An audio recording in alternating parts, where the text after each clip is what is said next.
tardes, amigos y amigas, señoras y señores.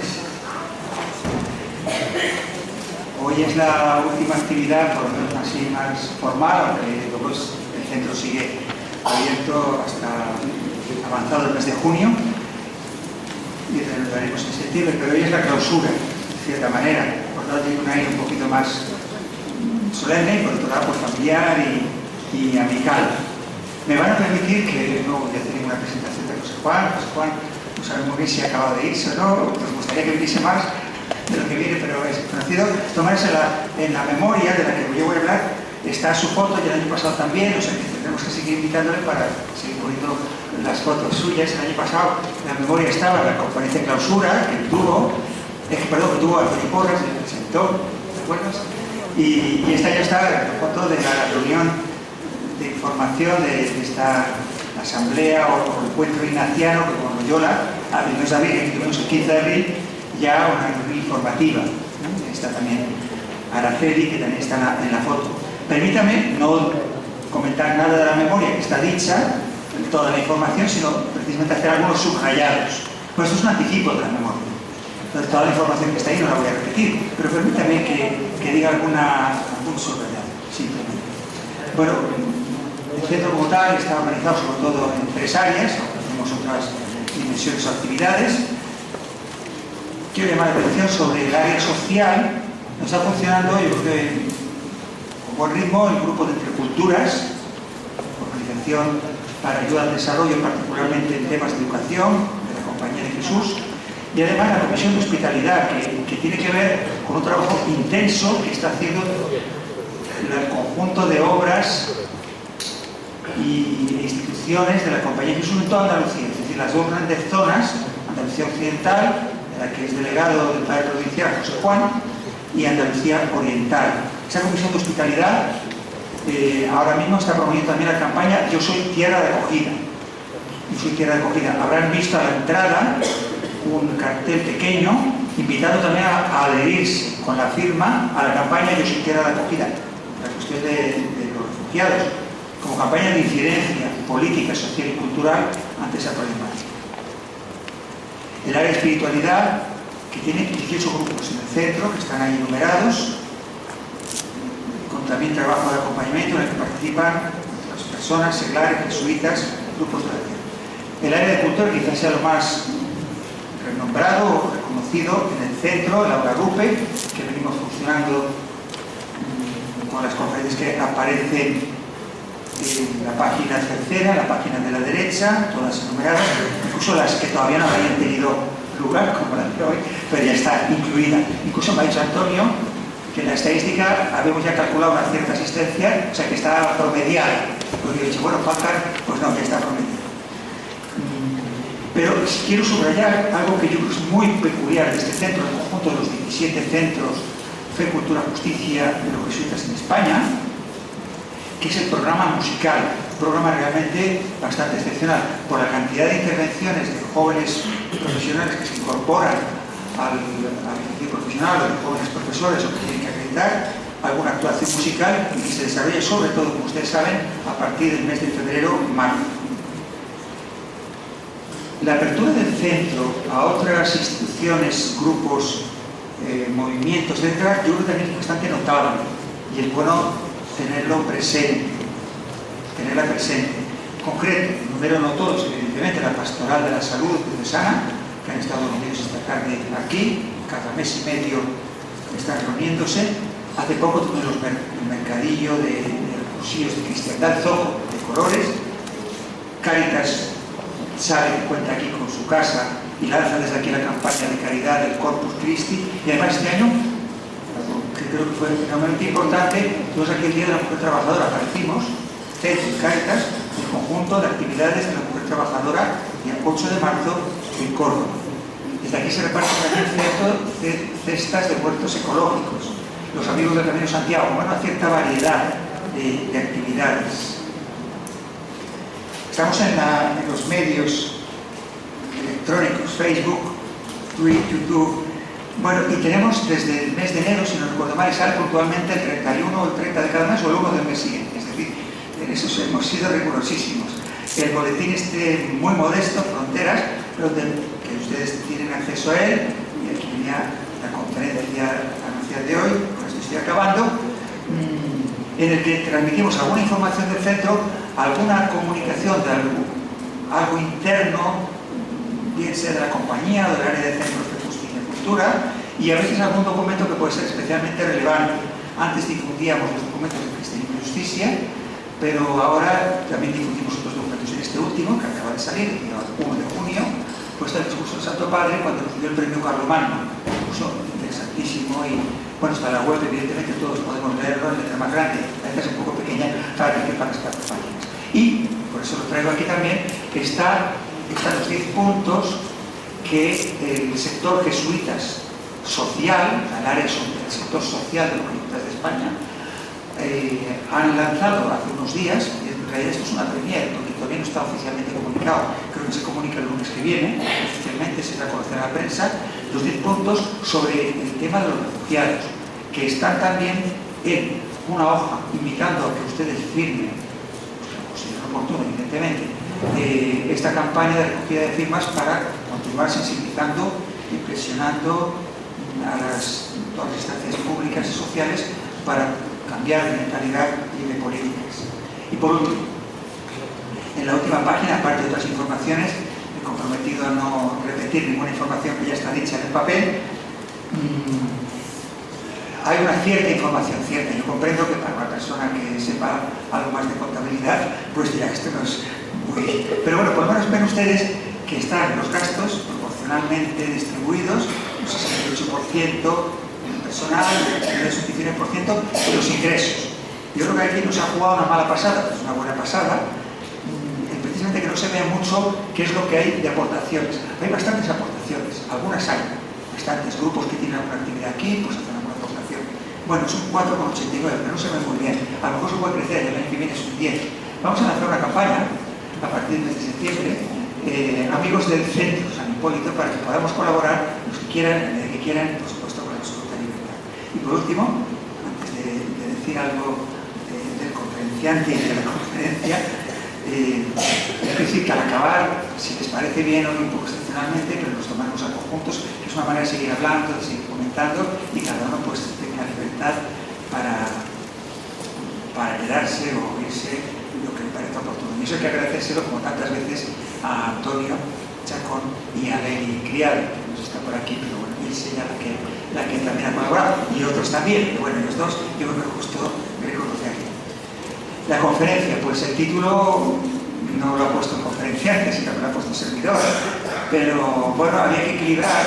Hay cosas que no se pueden decir en la vida solo con una palabra, entonces hay que decirla con dos afirmaciones. Y ciertamente nos sigue doliendo, yo creo que a muchos, ¿verdad? Ustedes, a todos quizá, y José Juan lo ha visto tan de cerca, esto pues, el asesinato del año 80 ya, han pasado 36 años. Algo de marzo de 80, o sea, es una herida injusta, no podemos convalidar lo que es una injusticia. Pero por otro lado, quizá no nos podemos quedar, no debamos quedarnos solo lo que tiene de trágica muerte, que además significa la injusticia contra todo un pueblo. Porque cuando hablamos de una persona símbolo, detrás estamos pensando en el pueblo, no contraponiendo al pueblo, ¿verdad? Y por eso la verdad una memoria sanadora. Bueno, como José Juan estuvo en la beatificación de... Sí, es ministerio. Además yo dije casi, no me atreví a mentir, tampoco les voy a mentir a ustedes, pero que había ido para la beatificación. En realidad estaba en un curso universitario que está programado con 8 años antes, con 8 meses antes, ¿verdad? Pero como se llama Romero, no sé lo que Romero, pues dije, ha ido a la beatificación de su primo al Salvador. Algo que para que conozcan es absolutamente increíble. Vaya programado así. Bueno, muchas gracias, Juan, por aceptar la invitación de la conferencia de clausura, por compartir este rato con nosotros y lo que pueda seguir después como coloquio. Gracias, José María, hermano. Gracias a todos y a todas. Sois muchas queridas, personas queridas. Siempre que vengo a Córdoba últimamente, que vengo poco y brevemente, pues miran sentimientos encontrados. Yo creo que no tengo que explicarlo. Los que me conocen mi historia. Hoy estoy contento, o sea que hoy toca estar contento. Pero luego al final me tendré que ir un poco rápido, porque tengo que dormir hoy en Sevilla, porque mañana temprano hay una cosa. Bueno, pues sí, el título es de José María. Los que me conocen saben que a lo mejor yo no hubiera sido capaz de poner un título como ese, pero está muy bien. Entonces casi quédese con el título. Ya tiene el precio de la entrada se cubre con el título. Una herida sanadora que todavía sangra.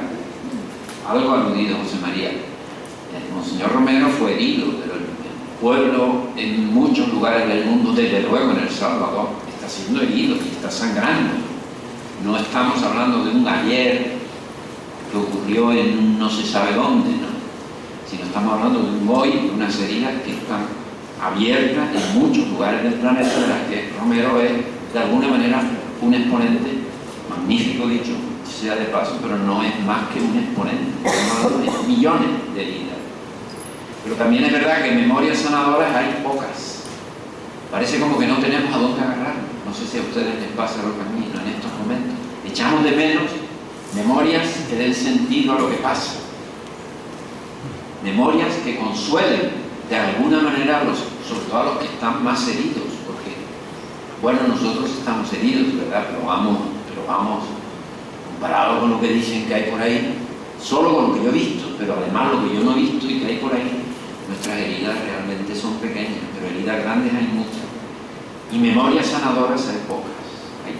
Entonces yo creo que este podría ser el sentido de esta charla, ¿no? para que todos, de alguna manera, todos recuperemos un poco la memoria de Monseñor Romero como un símbolo fuerte, del triunfo a pesar de todo, del triunfo a pesar de la verdad sobre la mentira, de la justicia sobre la injusticia, de la fraternidad sobre el odio, etc. Una memoria sanadora. Muy bueno el título, dicho sea. Perdón, muy bien. El cartel también es muy bueno, Antonio. Es muy bueno, es un muy buen cartel, dicho sea de paso. Sí, es un grafitero que está haciendo un graffiti de Romero, no sé dónde. Tú tampoco. O sea, que esto está pirateado por algún lado. ¿Tiene copyright? No, obviamente.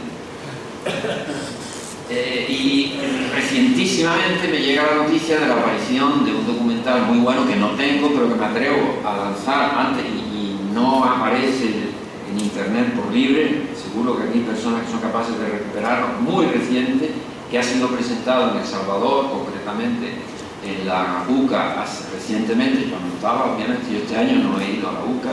De alguna manera esta conferencia, dicho sea de paso, un paréntesis, esta conferencia es mi compensación por no ir este año al Centroamérica, porque las tareas que me han encomendado, pues, de otras razones no me lo permiten. Con esto cubro mi cupo, si se entiende, ¿no? Entonces, ha salido un documental que parece que es magnífico, el último, ha salido más, que vale. Se llama El desagravio, Monseñor Romero, su pueblo y el Papa Francisco. ¿Se dan cuenta? Bueno, estoy deseando verlo. Y lo anuncio sin que yo lo haya visto porque me consta por testimonio de personas que lo han visto, compañeros de la UCA. Ese vídeo fue presentado y valorado por John Sobrino, amigo, en la UCA recientemente. Gianni Beretta es el autor. Bueno, ¿por qué este título? Ya lo he explicado. Herida injusta. Él estaba pensando, José María estaba pensando en la larga espera para su reconocimiento oficial.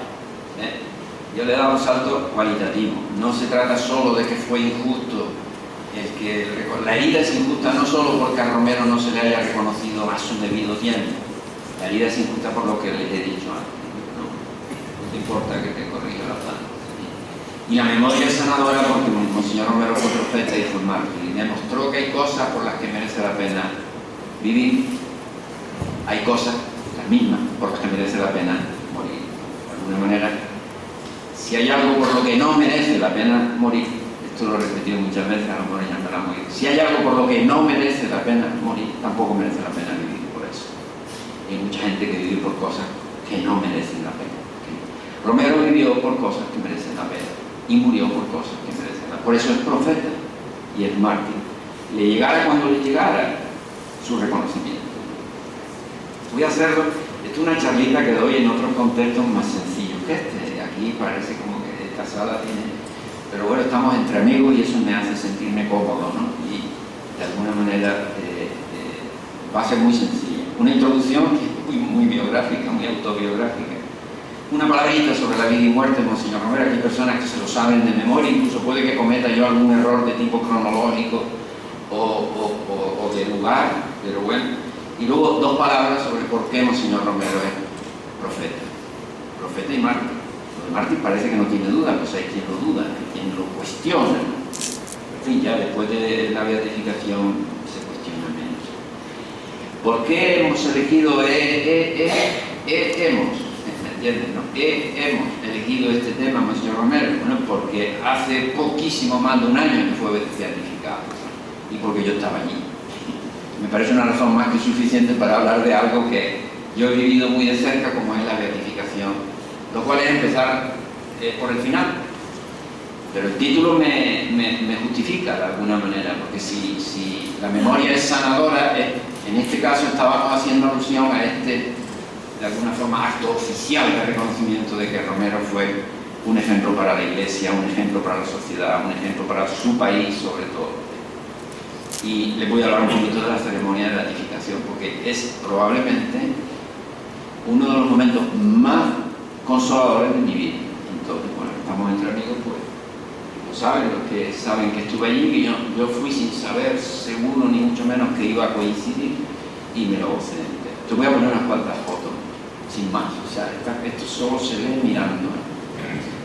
Esa es la plaza del Salvador del Mundo, que es una plaza muy céntrica de la ciudad de San Salvador, en donde tuvo lugar la ceremonia de beatificación al aire libre, una locura en un país lleno de terrorismo, lleno de maras, lleno de asesinatos diarios, al aire libre, miles y miles. ¿Cuántas personas? Pues no sé. Desde luego 300.000 es una cifra segura, 300.000. Pues yo estaba ahí, pues mira, se lo voy a contar a esta familia, ¿no? ¿Alguno más estaba ahí? Entonces tengo derecho a estar aquí arriba, ¿vale? Hablando de este tema, Esa mancha blanca que veis delante de la tarima del altar somos los curas, unos 5.000. Yo tenía el número 3.500. Íbamos idénticos. Esta es la trasera, porque estamos hablando de una zona, aquí abajo, conforme ustedes ven en la pantalla, hacia abajo sigue una gran avenida, que Pedro conoce de memoria, que además está el teléfono, el edificio de Telefónica, casualmente, con una publicidad gratuita increíble, ¿no? Porque de esto se vio mucha imagen en según qué lugar, claro, según qué lugar. O sea, esta era la cola de la avenida que prolonga la plaza del Salvador, que el Salvador país lleva el nombre del Salvador por Jesucristo. O sea, es el único país del mundo que lleva el nombre de Jesucristo. Otra cosa es que sea fiel a ese nombre, que sea digno de ese nombre. Nadie es digno de ese nombre, ¿verdad? Pero realmente, y que tiene su fiesta en la transfiguración. Se está refiriendo a Jesucristo transfigurado en el Monte Tabor. Bueno, ahí estamos los curas, como ven, un montón de curas, y han visto todos con su gorrita. Ahí estaba el gran panel con la imagen de Monseñor Romero, una imagen muy tradicional, que corría de estampa en estampa anteriormente. He dicho yo, un compañero que estaba a mi lado me sacó la foto para que yo pudiera presumir, básicamente ante mis hermanas, porque yo al día siguiente se lo mandé a mis 2 hermanas para que vieran que yo estaba allí, y bueno, a él le gustó mucho, ¿no? Y pues se la pongo también a mis amigos, ¿no? Ese era el ambiente entre el clero allí presente, ¿no? A todos nos regalaron una estola, a todos nos regalaron una mochilita de tela muy modesta, esas mochilitas centroamericanas típicas, donde había ese gorrito blanco porque el sol que pegaba allí. Una botellita de agua, unos caramelos y el librito muy modesto de la ceremonia, ¿saben? Como en el Vaticano esto hubiera sido un poquito más, no me imagino yo con un gorro así en la plaza de San Pedro. Pues esto no lo repartió el arzobispo, quien fuera, yo no sé, la archidiócesis. Porque era una ceremonia que duró 5 horas, ¿no? Al sol, porque bueno, hay muchos preliminares, pues, que sí que estuve. Esto fue para mí especialmente emocionante. Yo no sé si aciertan a captar que va en esa urna. En esa urna va la camisa que llevaba gris, de clergyman gris, que llevaba Monseñor Romero en el momento de su asesinato, debajo del alba.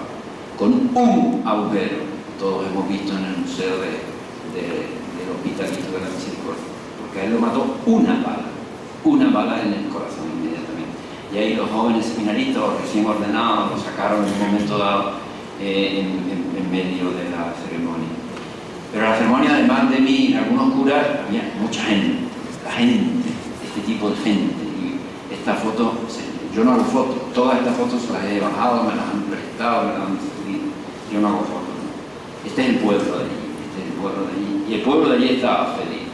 Sepáis que ha habido determinadas corrientes muy críticas de la Iglesia Católica Centroamericana en particular, incluso de movimientos católicos progresistas, diciendo que aquello fue demasiado gloriosismo, que a Monseñor Romero no le hubiera gustado. A mí me gustó. Y a mí me gustó porque era bueno que dijeran esas cosas de Monseñor Romero, que había sido muy bueno. Que seguramente no se puso el énfasis suficientemente en la radicalidad martirial y profética de Romero, seguro. En una ceremonia oficial donde hay jefes de Estado, mucha gente del Vaticano, yo no sé, yo soy incapaz de decir cuántos cardenales había allí. Pues lógicamente no era una tribuna de la teología de la liberación, no. Era lo que algunos hubieran querido, es impensable. Si había que esperar a eso para beatificarlo, bendito sea Dios. Le digo, pues mira, yo estoy feliz. Como esta gente estaba feliz. Y esas son las que nos valen, me parece, esas son las que nos valen. Bien, ahí tenéis, ahí estaba yo frito, o sea, una cosa, un calor. Esta imagen también es muy bonita, tengo muchas más cosas, pero bueno, ve, en la esquina inferior derecha, la esquina inferior izquierda vuestra, sí, la esquina inferior izquierda, corresponde con la parte de los curas, y por tanto, claro, los curas estábamos en el sitio privilegiado, siempre ha habido rico y pobre, con lo cual yo vi aquello fantástico, pero además había pantalla y todo eso estaba bien montado, y el sonido perfecto, Monseñor Romero, profeta y mártir, es lo que pone, los conocedores del lugar saben que esta es la casa donde vivió, hasta que lo mataron a Monseñor Romero, en el Hospitalito de la Misericordia, puesto que él era de alguna manera capellán de ese hospital de cancerosos, que por supuesto sigue en activo. Lo que seguramente nadie ve, vosotros no alcanzáis a ver, es lo que pone debajo de Monseñor Romero, profeta y mártir. El coche ese era el que él usaba, el coche el que él utilizaba, ahí hay un busto de él. Eso que hay ahí ustedes no lo ven, y sin embargo eso para mí tiene mucha gracia, y me encanta poderlo comentar con ustedes. Esta era su casa. En letra chica puede leerse: los pobres te llaman. Monseñor Romero, profeta y mártir. Eso es lo que titula oficialmente ese gran cartelón. Esto que estoy diciendo no es una cuestión baladí, no es una cuestión anecdótica. Le obligaron a poner debajo: los pobres te llaman, profeta y mártir. No sé si me explico. En el periodo previo, Monseñor Romero, profeta y mártir, no. Los pobres te llaman profeta y mártir, sin prevenir el juicio de la Iglesia. No sé si me explico. Ustedes me entienden. Digo, pues ahora sobra la letra chica, porque ya la Iglesia ha emitido el veredicto. Eso habría que quitarlo. Y ahora tengo mucha curiosidad de saber si ha desaparecido el subtítulo, porque ese subtítulo fue impuesto por las autoridades eclesiásticas a un exceso de adoración a Monseñor Romero antes de tiempo. Pues ya no es antes de tiempo. La Iglesia ya ha emitido su juicio. La advertencia sobra. La advertencia sobra. Espero que la quiten. Bueno, un poquito de El Salvador. El Salvador es uno de los países más pequeños de América Latina. Bueno, hay en el Caribe hay algunos más pequeños, pequeñísimos, 21.000 kilómetros cuadrados. La provincia de Córdoba tiene 14.000 casi, ¿no? O sea, que es menos que Córdoba y Sevilla, ¿no? Un país muy pequeño. 6 millones de habitantes, muy desigual, con una guerra civil tremenda que duró sobre todo el año 80, cuando matan a Romero, 24 de marzo del 80, era el comienzo de lo peor de la guerra civil. Ahí empezó de verdad, digamos, que acabó con los acuerdos de paz en el año 92, pero entre medio hubo, se calcula, 75.000 muertos. Desde el 89 hasta el 2009, en el 2009 estábamos allí, ¿no? Yo pude asistir al acto de la votación y fui a los colegios electorales en que cambió el gobierno. Hasta el 2009 gobernaba Arena. Arena era y es el partido de la derecha, pero es algo más, es el partido fundado por uno de los autores intelectuales del asesinato de Monseñor Romero. O sea que no es un partido así de centro derecha, de socialdemócrata, no sé, si lo funda alguien que va por el mundo matando obispos, entre paréntesis, entre comillas. Bien, algunas cosas sobre Monseñor Romero, ¿no? De Yacuría, han conocido, ¿verdad? Decía que con Monseñor Romero Dios pasó por El Salvador. Entonces, dos cositas sobre eso. Ya digo que lo mío va a ser como muy simple, ¿sí? Lo dijo 4 días después de su muerte, ¿no? Monseñor Romero fue un buen pastor, ¿verdad? Fue un buen pastor. Y él mismo decía que con este pueblo no cuesta ser buen pastor. Son dos textos que están referidos por el propio Yacuría y referidos por Sobrino citando a Yacuría en una carta que Sobrino escribe cada año a Yacuría. Algunos datos biográficos, ya un poquito menos folclóricos, pero que no era folclórico lo anterior. Seguro que estarán de acuerdo conmigo. Hay cosas que son cualitativas y que conviene captar y sentir, ¿no? Sentir. Nació el 15 de agosto del 17, su padre era un empleado de correo, 8 hermanos, al año 30 ingresa, o sea que cumpliría 100 años el año que viene. Supongo que lo celebraremos el día 15 de agosto, el día de la Asunción. Ingresa al seminario de San Miguel, uno de los grandes pueblos salvadoreños, que estaba dirigido por los claretianos, por María. El año 37 ingresa en el seminario mayor, lo leo. Estudia en Roma, estudia un tiempo en la Universidad Gregoriana, la Universidad de los Jesuitas, fue ordenado sacerdote el año 42, el año de mi nacimiento, nunca me olvidaré de esa fecha. Durante 25 años fue párroco en diversos lugares, fue pastor, párroco. Y en San Miguel, siendo cura normal, fue secretario del obispo. Hasta ahí es donde había llegado el año 68. Pero en el año 68 lo nombran, sin ser obispo, secretario de la Conferencia Episcopal salvadoreña. Una conferencia episcopal ultra conservadora y favorable al gobierno, hablando claro, ¿no? El año 70 lo nombran obispo auxiliar de El Salvador, por tanto, con edad, 53 años. El año 74 lo nombran obispo de una diócesis de un pueblo que se llama Santiago de María, y en febrero del 77 lo nombran arzobispo de El Salvador. Debajo de esto hay muchas cosas, hay muchas historias, y yo no domino todas las fechas, domino las sensaciones, que es lo que voy a transmitir, ¿no? Pero quisiera que el marco fuera un marco verídico, ¿no? Y que sea además también sistemático, ¿no? Febrero del 77, arzobispo de El Salvador. Por tanto, ¿cuánto tiempo fue un examen? Arzobispo de El Salvador. 3 años. 3 años. 3 ciclos litúrgicos justos. Dicho entre paréntesis, porque ahora veréis por qué digo. ¿Se acordáis de los ciclos litúrgicos? Ciclo A, ciclo B, ciclo C. 3 ciclos litúrgicos justos.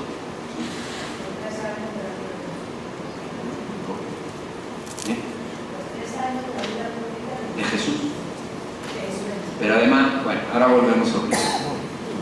Y el 24 de marzo del 80 fue asesinado mientras decía misa. Para que lo situemos en el contexto de los pontífices de entonces, o sea, Pablo VI muere el 6 de agosto del 78. Pablo VI había nombrado arzobispo de San Salvador a Monseñor Romero en febrero del 77, por lo tanto Pablo VI muere un año un poco más después de la muerte, de la toma de posesión de Monseñor Romero, por lo tanto sustituimos a Pablo II, que toma posesión el 16 de octubre del 78. Estoy intentando transmitir la idea de que Monseñor Romero convivió, trató directamente con los dos papas, y que sus 2 últimos años fueron con Juan Pablo II. Digo esto porque esto también forma parte de sus sufrimientos, de sus heridas internas. No es ningún secreto que Pablo VI y Juan Pablo II tuvieron actitudes diferentes hacia Monseñor Romero, actitudes afectivas, insisto, no hablemos de cuestiones teológicas, dogmáticas, políticas siquiera, afectivo, y es que los dos papas tenían raíces muy distintas. O sea, para Juan Pablo II la amenaza era el comunismo, y al fin y al cabo en El Salvador había una lucha contra el comunismo, y Monseñor Romero supuestamente no fue suficientemente enérgico en su posición a favor de la lucha contra el comunismo, porque se puso de parte de los pobres, que resulta que son el pueblo, y que resulta que a esos pobres los defendía aparentemente más el Frente Farabundo Martí para la Liberación Nacional, que era una guerrilla, ¿no? Y todo eso lo tuvo él que vivir. A cada uno de esos obispos, esto está escrito, está documentado. A cada uno de los dos papas lo visitó, a cada uno en un par de ocasiones. Y hay testigos directos de lo que voy a leer, de lo que está ahí escrito. Mientras en Pablo VI encontró apoyo y sosiego en Juan Pablo II recibió más bien incomprensión. Hay testigos directos de verlo salir llorando de la entrevista con Juan Pablo II.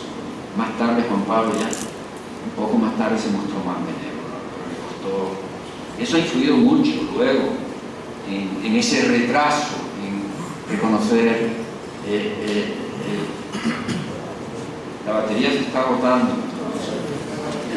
Eso es la derecha a la arenera, a los areneros, arena, el partido de allí que cuando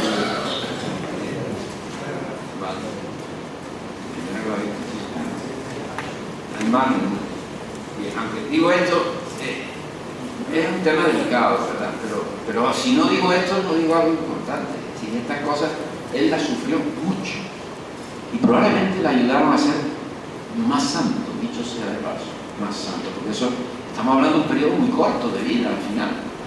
El resto de su vida, el bueno de Monseñor Romero fue un buen cura de pueblo, y un obispo de un pueblo rural, Santiago de María. Pedro yo no lo conozco, pero es un pueblo rural, un pueblucho, no sé, hablando así. Solo tuvo 3 años de gran protagonismo en los que tuvo una evolución muy notable, pero que fue acompañada de este elemento eclesial que me parece fundamental que no olvidemos. Más fotos. Repito, Monseñor Romero toma posesión de la Archidiócesis de San Salvador el 22 de febrero del 77. El 12 de marzo de ese año, del 77, asesinan a un jesuita, cuya foto aparece aquí abajo a la izquierda, un santo varón salvadoreño, que se llamaba Rutilio Grande, y que era buena y que hizo la tercera aprobación en Córdoba, en la aduana, junto con Eduardo López Agitarte, profesor de la Facultad de Teología de Granada, quien algunos conocen, que guarda de él, de Rutilio, un recuerdo muy borroso, porque dice que era un joven jesuita muy humilde, muy calladito, de verdad. No puede ser. Rutilio fue asesinado el 12 de marzo del 77, cuando iba a un lugar que se llama El Paisanal. Él era párroco de un lugar que se llama Vilares, que está, ya hoy día se puede decir que está dentro de El Salvador, pero es en la periferia de la ciudad de El Salvador.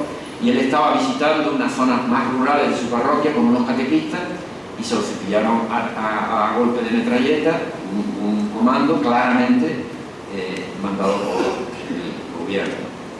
O paramilitares, porque bueno, ya hay todo un mundo oscuro de gente armada matando, ¿no? Pero ciertamente de la derecha. ¿Por qué? Porque Rutilio era ultraconservador, hablando en términos, ahí lo veis con clergyman, no está puesto para, es que él era así, y era conservador, pero se puso del lado de los pobres. En su parroquia, si no estoy mal informado, había una hacienda de unos ingenios azucareros en donde se trataba muy mal a los obreros que cortaban la caña, y él se puso del lado de una huelga de los sindicalistas porque le parecía que tenían razón, el bueno de Rutilio. Y eso los dueños y el gobierno que representaba a los dueños y el ejército que cubre a los dueños no se lo podían perdonar, y se lo cepillaron aquí. Y eso a Monseñor Romero lo quería mucho, era un cura de los que él apreciaba, era un párroco Rutilio, estoy diciendo, un párroco honesto, más bien conservador como Monseñor Romero, que era teológicamente conservador, preconciliar, hablando en términos que todos conocéis, ¿no? Que le mataran a Rutilio aquello. Y hay muchos, bueno, sobre esto hay muchísimo escrito, ¿no? Hay muchos que piensan que eso supuso una cierta conversión. La palabra es muy fuerte, hay quien la discute, yo no pretendo aquí que tenga... Bueno, el concepto de conversión se puede interpretar de muchas maneras, fuerte y débil. Ahí tenemos una imagen de el entierro de Rutilio, ¿no? Que la imagen de la derecha abajo se ve en la puerta de la fachada antigua de su iglesia, la iglesia de Aguilares, que llevaban los jesuitas. Claro, Rutilio tuvo grandes problemas con jóvenes jesuitas demasiado radicales, ¿se entiende más o menos? Jóvenes jesuitas que se ponían del lado de la guerrilla. Él decía que no había que entrar en esa dinámica, pero que sí había que defender a los pobres. Y esa parroquia fue algún tiempo iba a decir refugio, de jóvenes jesuitas muy radicales. Y él era el moderador de la comunidad y sufría muchísimo. Rolando Alvarado,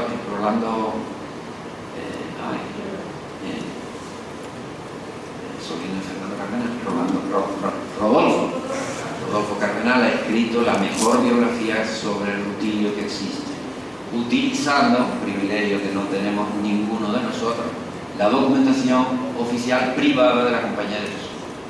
Toda su correspondencia con los superiores, etc., la manejó Rodolfo Cardenal. Es un libro que a mí me impresionó mucho, la vida de Rutilio.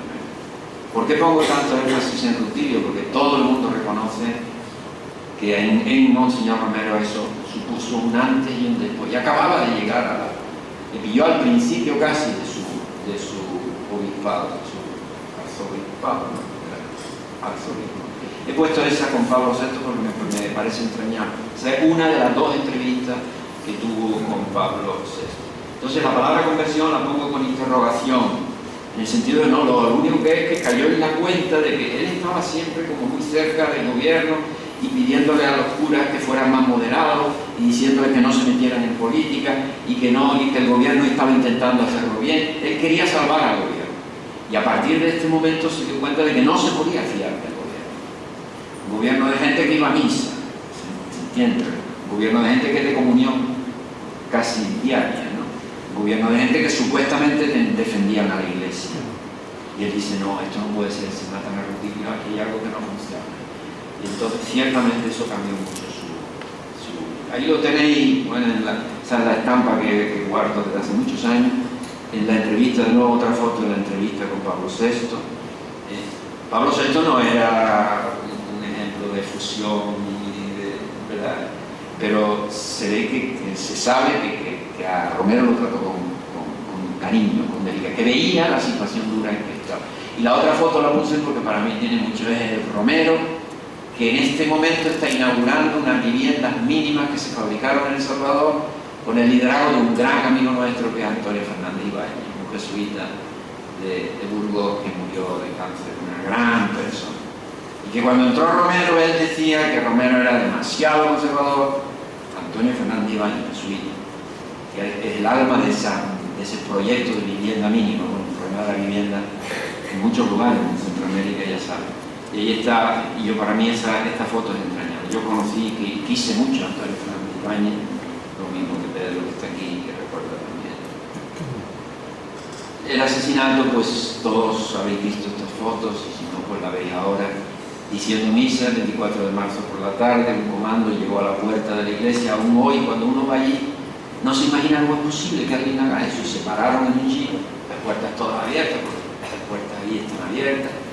Y desde allí, parece que sin bajarse, con un rifle de mucha precisión, parece que con una bala de esas que cuando entran se abren, le dio un balazo en el corazón. Él estaba en el ofertorio, en el pleno ofertorio, y cayó al suelo. Y ahí veis la foto de las monjas de ese hospital que estaban alrededor de su cadáver ensangrentado.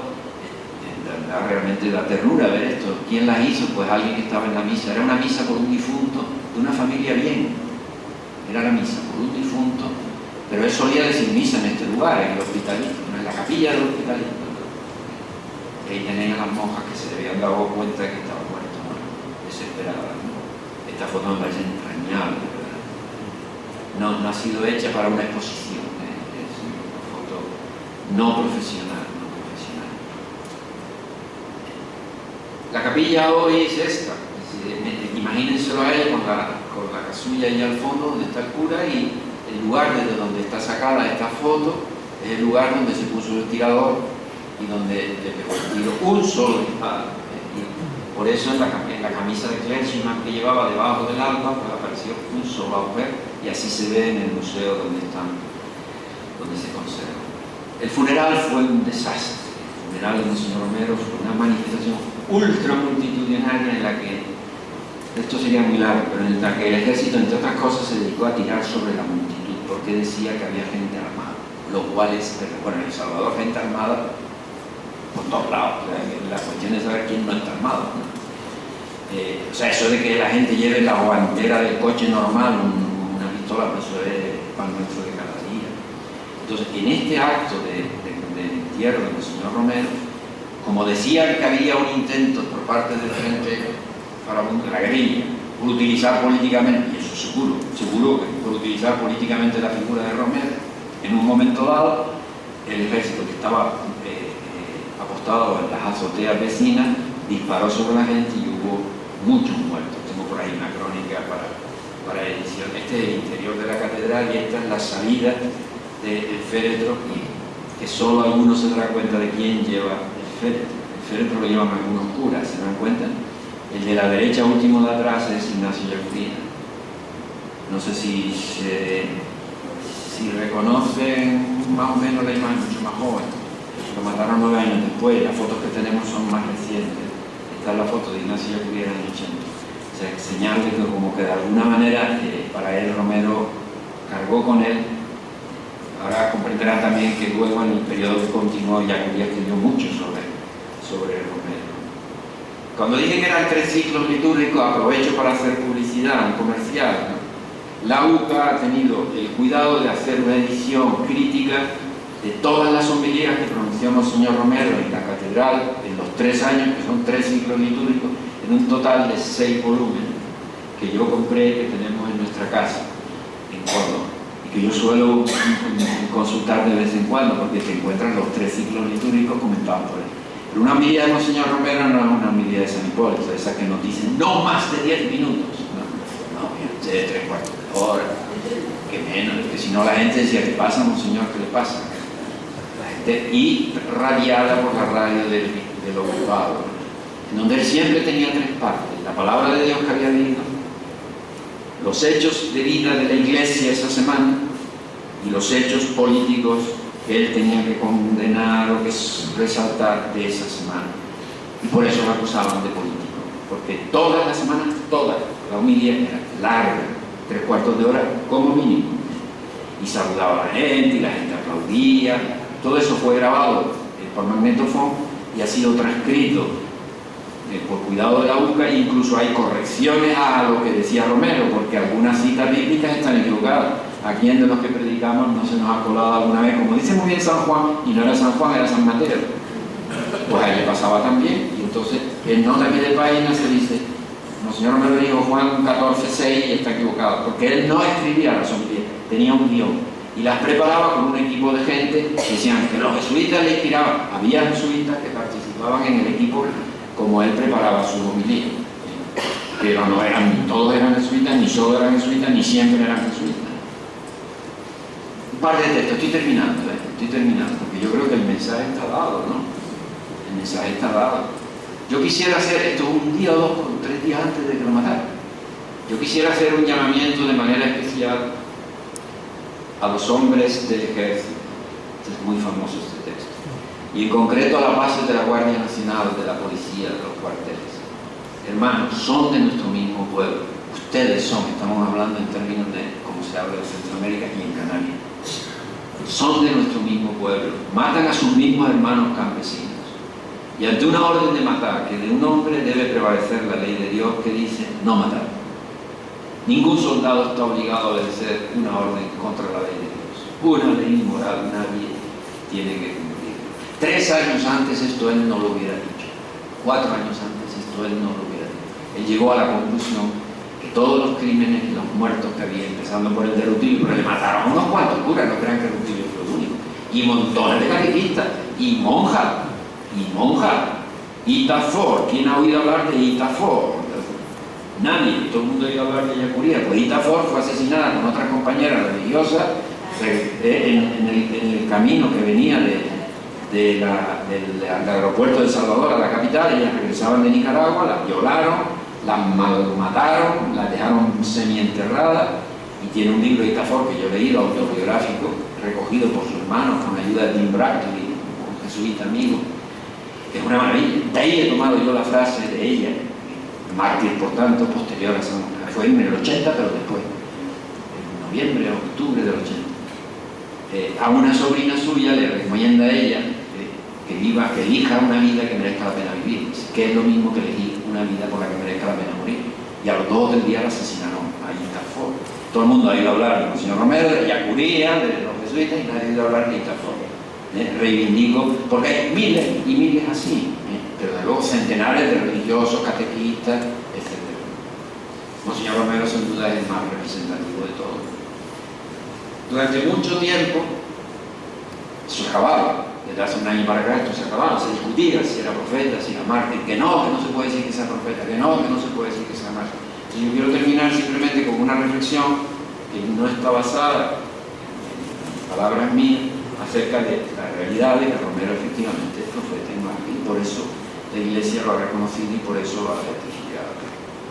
Esta es una entrevista que se publicó unos días antes de su asesinato. Si Dios acepta el sacrificio de mi vida, si estas no son palabras de alguien que piensa que lo pueden matar y que lo pueden matar por Dios, si Dios acepta el sacrificio de mi vida, que mi sangre sea semilla de libertad y la señal que la esperanza pronto sea una realidad. Mi muerte, si es aceptada por Dios, un lenguaje más martirial es difícil de tener, ¿no?, sea para la liberación de mi pueblo y como un testimonio de esperanza en el futuro. Puede decir usted, esto era creo que un periodista norteamericano, si llegan a matarme, que perdone y bendigo a aquellos que lo hagan. De esta manera se convencerán que pierden su tiempo. Un obispo morirá, pero la Iglesia de Dios, que es el pueblo, nunca perecerá. Bien, como saben, el otro hecho que es, desde el punto de vista mediático, marcó sin duda la historia del conflicto salvadoreño, el asesinato de los jesuitas el 16 de noviembre del año 89, y los acuerdos de paz se consiguieron en el 92. Y a Romero lo mataron en los 80, por tanto estamos hablando de 12 años de guerra a pesar de la sangre de Romero. Y repito, pues, se calcula en 75.000 las víctimas de... Este es el sepulcro de Monseñor Romero en la cripta inferior de la Catedral de El Salvador. En la Catedral de San Salvador, en la cripta, hay un sepulcro muy hermoso, al que yo cuando puedo voy a rezarle. Ciertamente yo le rezo a Romero, voy a decir que casi todos los días. Le tengo reservado algunos temas para que por su mediación, y no me hace mucho caso. ¿Será que no me conviene? ¿Será que no me conviene? Ahí tenéis, bueno, está siempre lleno de flores, siempre lleno de gente. Esta foto es histórica, que el presidente de los Estados Unidos haya bajado a rezarle y a ponerle unas flores a la tumba de Romero, que fue asesinado con balas que financió el gobierno norteamericano, hablando en términos muy simplificadores, pero es así. La ayuda militar norteamericana al gobierno salvadoreño durante la guerra, cuando el asesinato de Monseñor Romero, cuando el asesinato de los jesuitas, era enorme. Hay por ahí cifras oficiales o oficiosas, ¿no? El día en que el presidente de los Estados Unidos bajó a la cripta y puso una vela, bueno, eso es histórico. Esto fue naturalmente antes de la beatificación. Pero claro, tiene mucha importancia en cuanto que de alguna manera, hombre, ellos no habló nada, pero de alguna manera es un reconocimiento de culpa, ¿no? Hablando en términos, me parece. No quisiera ser apasionado, ¿no? Tampoco pasa nada. Si me equivoco por un poco más de pasión de la cuenta, tampoco pasa nada. Ahí tenéis una foto de un día en que yo fui, y yo suelo ir siempre que me llevan, porque a la cripta no se va en autobús, ¿sabes? Coger un autobús para ir a la Catedral de El Salvador no es muy seguro. Entonces, o me lleva alguien o cojo un taxi de confianza. Hay muchos muertos. O sea, en El Salvador hay tantos muertos diarios de asesinato hoy, más casi, ¿no?, que en tiempos de la guerra, derivados de la violencia social, de la mara, de la droga, del narcotráfico. Pero en general estos muertos últimos son pobres matando pobres. No sé si me explico. Pobres. Antes era gobierno matando pueblo. Hoy el gobierno no se dedica a matar, francamente, afortunadamente.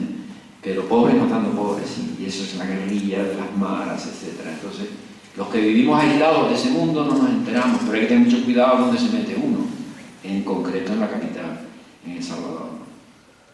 Esa foto la hice pues un poquito de concesión, pero no la he colgado en Facebook ni nada de eso, pero para mí es un recuerdo imborrable, ¿no? Yo solía ir con ese matrimonio, gente muy querida, amigos de la UCA, y a rezar, y le pedimos a una persona que había ahí que nos hiciera la foto. Porque para mí es una foto. Termino. ¿Por qué digo que Monseñor Romero es icono del profetismo? Voy a agarrar a un especialista en profetas, José Luis Sicre. José Luis Sicre es probablemente uno de los biblistas actuales en vida que más sabe de profetas, de los profetas de verdad. Isaías, Jeremías, los profetas del Antiguo Testamento, que nadie duda que fueran profetas, ¿verdad? Y no precisamente porque anunciaran el futuro, que ese no es el sentido de la palabra profeta realmente, como bien nos enseña Sicre en sus obras, ¿no? Pues él dice que un profeta es alguien que tiene palabra inspirada, es un personaje inspirado. Entonces, hay gente que está inspirada y gente que no lo está. Y dice, bueno, usted no puede ser profeta cuando está inspirado. Pues bien, que Romero está inspirado. Ustedes lean cualquier homilía, esas las tienen, o las pueden oír, pero es más complicado. Se pueden oír, hay audio sobre ella. Estaba alguien que estaba convencido de la palabra recibida del Señor y que cuando hablaba, en particular en sus homilías, él hablaba desde la palabra de Dios, inspirado. En segundo lugar, dice Sicre, un profeta es un personaje público. No, un profetilla ahí de barrio no es un profeta. Un profeta tiene que ser alguien que la líe. Si no, no es profeta según el concepto de profeta auténtico en el Antiguo Testamento. Sicre está haciendo de alguna manera una síntesis de los rasgos proféticos de esos grandes profetas que tenemos en el Antiguo Testamento. Tiene que ser un personaje público, y por lo tanto que dé la cara de alguna forma en público. Un personaje amenazado. Todos los profetas del Antiguo Testamento fueron amenazados. Y si un profeta no es amenazado, no es profeta. Y por último, un profeta con carisma, inspiración, carisma. Yo creo que estas cosas son verdad. Esto lo escribí yo antes del año pasado. Esta charla la vengo dando desde hace más años, ¿no? Naturalmente, del año pasado para acá han cambiado algunas cosas, ¿no? Y algunas fotos que no tenía, como se pueden imaginar, de la beatificación. Pues si eso es así, Monseñor Romero es un profeta. ¿Por qué canonizar a Monseñor Romero? Son palabras de John Sobrino. Bueno, canonizar, beatificar. No he dicho que en la ceremonia de beatificación el representante del Vaticano, no sé qué de no sé cuánto, que ahora no me acuerdo exactamente de su cargo, dijo que seguía adelante la causa de canonización de Monseñor Romero. Y dijo, delante de toda esa multitud de 300.000 personas, yo lo oí en castellano, ahí no hacía falta traducción, y dijo que la beatificación de Rutilio Grande iba a empezar por buen camino. Eso no lo dice en una beatificación un representante del Vaticano sin documentarse, ¿no? Digo yo. En público ante 300.000 personas y grabado por todas las televisiones posibles e imaginables. ¿Por qué canonizarlo? Dice, estas son palabras de John Sobrino, amigo nuestro. Porque fue defensor de los pobres y por eso fue amado y venerado por ellos. Segundo, porque fue profeta y denunciador, profeta y denunciador de los poderes militares, oligárquicos y políticos, y por eso fue odiado por ellos, amenazado, muy amenazado. Porque fue la voz de los sin voz, es decir, él decía lo que la gente no podía decir, o él era la voz de aquellos cuya voz no se oía, ¿no? Por eso fue voz contra los que tenían demasiada voz, ¿no? Repito, son palabras de Sobrino en una carta a Yacuri. Fue un hombre de Dios, era profundamente creyente. Bueno, era un político. Cuando yo he oído esas cosas a lo largo, lo hemos oído muchas veces en los últimos 25 años, que él murió por la política, perdón. ¿Usted ha visto lo que decía Romero y cómo vivía Romero? Era un hombre de Dios, claramente. Y por eso fue enemigo de los ídolos, entre otros del dinero, del poder, de las armas. Evidentemente, ¿por qué canonizarlo por todo eso? Y en resumen, porque vivió para la justicia y para el Dios de la justicia, para el Dios de la vida. Y por eso luchó contra la injusticia y luchó contra los dioses de la muerte. Entonces, me parece que está bien, pero no sería yo capaz de decir mejor por qué tuvimos razón. Digo tuvimos porque lo beatificamos entre todos. O sea, una beatificación en la Iglesia y una canonización, aparte de que sea el milagro y todas esas cosas, es el reconocimiento de la devoción que el pueblo y la gente le tiene manifiesta a una figura que es referencia y ejemplo. Pues nada más. Muchísimas gracias.